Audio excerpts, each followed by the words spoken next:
जय श्री राधे कृष्ण। आप सभी का आपके अपने YouTube चैनल पे बहुत बहुत स्वागत है। आइए आज आप सब जानेंगे आश्विन मास शुक्ल पक्ष वर्ष 2023 में तो जानेंगे प्रदोष व्रत के शुभ मुहूर्त पूजन विधि के बारे में और प्रदोष काल पूजन का क्या समय होगा। तो आइए जानते हैं इन सबों के बारे में। आप सभी भक्तों को प्रदोष व्रत की ढेर सारी शुभकामनाएं। प्रदोष का व्रत जो कि हर माह के कृष्ण पक्ष और शुक्ल पक्ष की त्रयोदशी तिथि के दिन जब भी प्रदोष काल का समय प्राप्त होता है उस दिन प्रदोष व्रत को धारण किया जाता है। प्रदोष व्रत को रखने से 100 गायों को दान करने के बराबर पुण्य फलों की प्राप्ति होती है और जिस दिन भी प्रदोष का व्रत पड़ता है उस दिन के प्रदोष व्रत का अपना विशेष महत्व माना गया है और उस व्रत को धारण करने से भगवान शिव जी अपने भक्तों पर अति प्रसन्न होते हैं, अपने भक्तों के सभी प्रकार के दुखों को दूर करते हैं तथा सुख और समृद्धि का आशीर्वाद प्रदान करते हैं। जो भी प्रदोष का व्रत करते हैं उन्हें त्रयोदशी तिथि के दिन जब भी प्रदोष काल का समय प्राप्त हो उस दिन चाहिए कि सुबह उठ करके नित्य क्रियाओं से निवृत्त होकर के गंगा नदी में या घर के नहाने के पानी में थोड़ा सा गंगा जल मिला करके स्नान करना चाहिए, शुद्ध वस्त्र धारण करना चाहिए और इस दिन भगवान शिव जी का मंदिरों में जाकर के या घर पे ही पूरे विधि विधान के साथ पंचोपचार या कूटोपचार पूजन विधि के द्वारा पूजन करना चाहिए। विशेष प्रकार से प्रदोष काल के समय में भगवान का पूजन किया जाता है। प्रदोष काल का समय सूर्यास्त से 1 घंटे पहले और सूर्यास्त के 1 घंटे बाद तक के बीच का जो समय होता है यह समय प्रदोष काल का होता है और इसी दौरान भगवान शिव जी का, माता पार्वती का और जब भी शिव पार्वती का पूजन किया जाता है तो साथ में शिव परिवार का पूजन भी करना चाहिए। इससे भगवान शिव जी अपने भक्तों पर अति प्रसन्न होते हैं। आश्विन मास शुक्ल पक्ष वर्ष 2023 की त्रयोदशी तिथि प्रारंभ समय जो कि 26 अक्टूबर 2023 दिन गुरुवार सुबह 9:46 और त्रयोदशी तिथि की समाप्ति होगी 27 अक्टूबर 2023 दिन शुक्रवार को सुबह 6:58 पे। तो हमें प्रदोष व्यापनी के अनुसार जो प्रदोष व्रत के लिए समय प्राप्त हो रहा है वह समय 26 अक्टूबर 2023 दिन गुरुवार को प्राप्त हो रहा है। तो सभी इस दिन प्रदोष व्रत धारण करेंगे और जब भी गुरुवार के दिन प्रदोष का व्रत किया जाता है तो इसे गुरुवार त्रयोदशी या गुरु प्रदोष व्रत के नाम से जाना जाता है।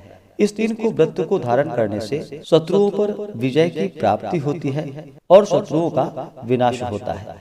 इस दिन सूर्योदय का जो समय है वह समय सुबह 6:02 और सूर्यास्त शाम 5:22।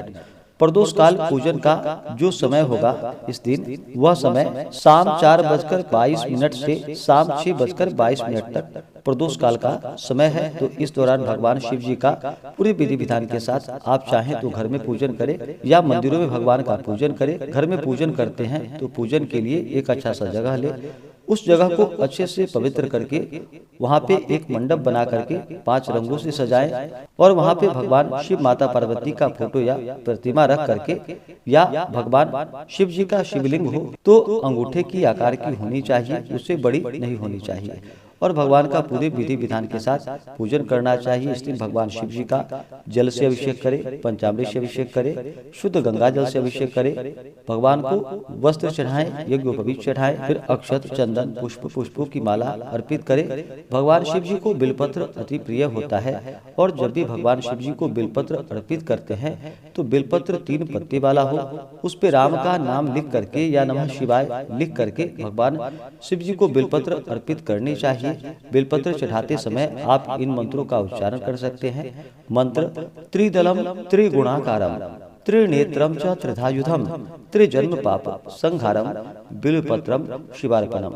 अगर सच्ची श्रद्धा के साथ भगवान शिव जी को बिलपत्र अर्पित की जाती है तो व्यक्ति के 3 जन्मों के पापों का भी संहार हो जाता है। तो भगवान शिव जी को बिलपत्र चढ़ाए, फिर भांग, धतूरा, शमी पत्र चढ़ाए, धूप दीप दिखाए, अनेक प्रकार का नैवेद्य अपने श्रद्धा भक्ति भाव के साथ भगवान शिव जी को अर्पित करें।